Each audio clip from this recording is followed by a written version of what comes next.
I'm glad you're curious about the teacher training at Downtown Desert Yoga.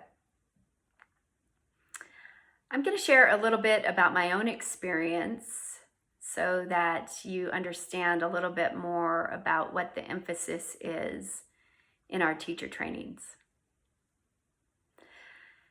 So I've owned the studio for 10 years. I've been teaching for about 12 years and practicing for, I don't know, it's kind of scary, maybe 20 something. Don't know, I lost track. Anyway, many years ago, when I first opened the studio, I would say, oh, anybody could do yoga. And what I've realized is that through my experience of sharing yoga and what I'm doing these days with my life, many people say, no way. There's no way I'd come into the studio. There's no way I could do yoga. I'm not fit enough. I'm not flexible enough. I'm not young enough. Whatever their story is, they just weren't having it. So it felt a little inauthentic because I wanted yoga to be for anybody and everybody.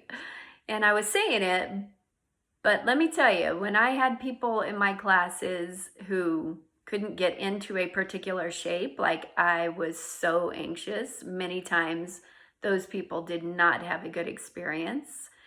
And so, I don't know, about 4 or 5 years ago, when Sean was doing our teacher trainings here in Las Cruces, he was my instructor. That's who I got my 200 hour from.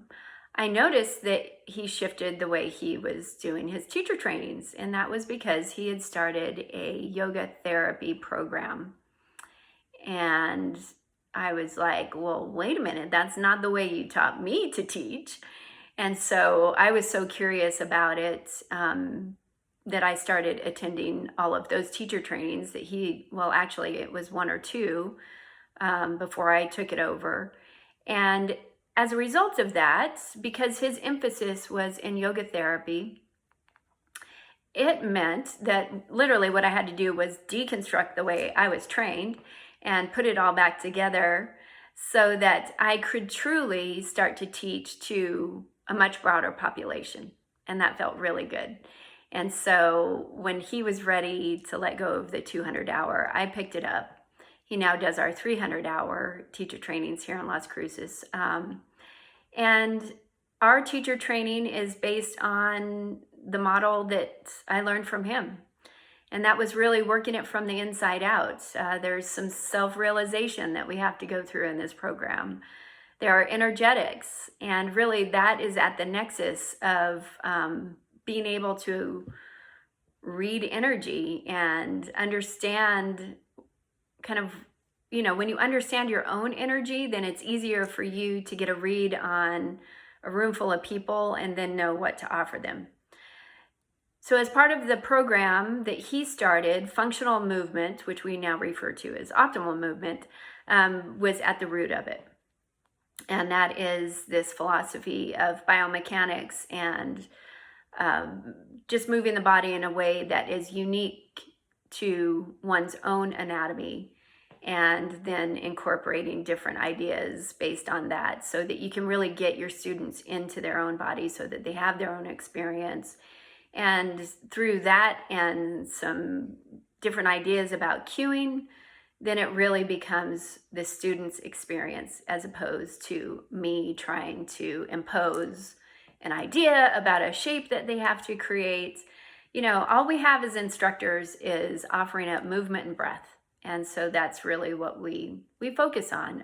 Not only do we use the idea of functional movements as the basis, but we also have some trauma-informed philosophy in there. We think that's really important. So you choose your path. You decide what style yoga. We can take you through Hot 26.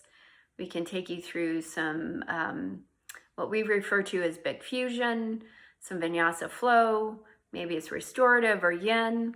You choose the path, and then we'll give you the tools so that you can get in front of a classroom full of students and offer up an experience that is unique to them, that feels good, that makes you feel good, And that's it in a nutshell.